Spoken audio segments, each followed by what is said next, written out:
சென்னை முழுவதும் கஞ்சாவுடைய சேல்ஸ் தெருவுக்கு இருக்கு. 4 அமைச்சர்கள் இருக்காங்க, முதலமைச்சர் முதல் கொண்டு. அது வந்து கடல் வழியா வருதான். ஐயா முதலமைச்சர் ஸ்டாலின் அவர்களே, கடல் வழியா வரட்டும், ரோடு வழியா தானே சேல்ஸ் பண்ணிட்டு இருக்காங்க. ரோடு ஊக்கட்டோட வழியா இருக்கு. உன் டிஜிபி என்ன பண்ணிட்டு இருக்காரு, கமிஷனர் என்ன பண்ணிட்டு இருக்காரு, இன்ஸ்பெக்டர் என்ன பண்ணிட்டு இருக்காரு, உன் கவுன்சிலர் என்ன பண்ணிட்டு இருக்காரு, மாவட்ட செயலர் என்ன பண்ணிட்டு இருக்காரு, எம்எல்ஏ என்ன பண்ணிட்டு இருக்காரு, ஒண்ணும் பண்ணல. ஃபாதர் ஆஃப் கரப்ஷன் போட்டா கலைஞர் பேர் வருது, துபாக்கூர் பொலிட்டிஷியன் போட்டா வேற ஒருத்தர் பேர் வருது. ஐயோ நீ என்னடா எங்கள்கிட்ட வந்து படம் காட்டிட்டு இருக்கிற?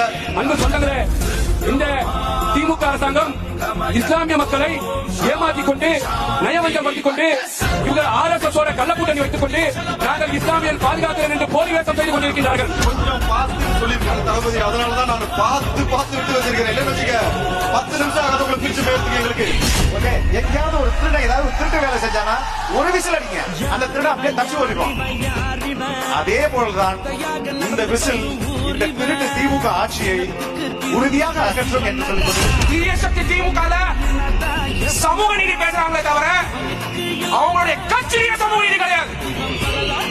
ஆனால் வெற்றி தலைவர் தளபதி விஜய் அவர்கள் எங்க வாரியர்ஸ் ஒருத்தருக்கு முன்னாடி ஐடி விங்க மண்டிட்டு கிடக்கு. சென்னை சுற்றி அனைத்து மாவட்டங்களிலும் திமுக ஒரு நாள் கூட உள்ள வர எப்படி 84ல கருணாநிதி ஒருத்தரை தவிர மற்ற அனைவரையும் தோற்கடித்தார்களோ அதே மாதிரியான ஒரு சூழ்நிலை 2026 வரப்போகுது.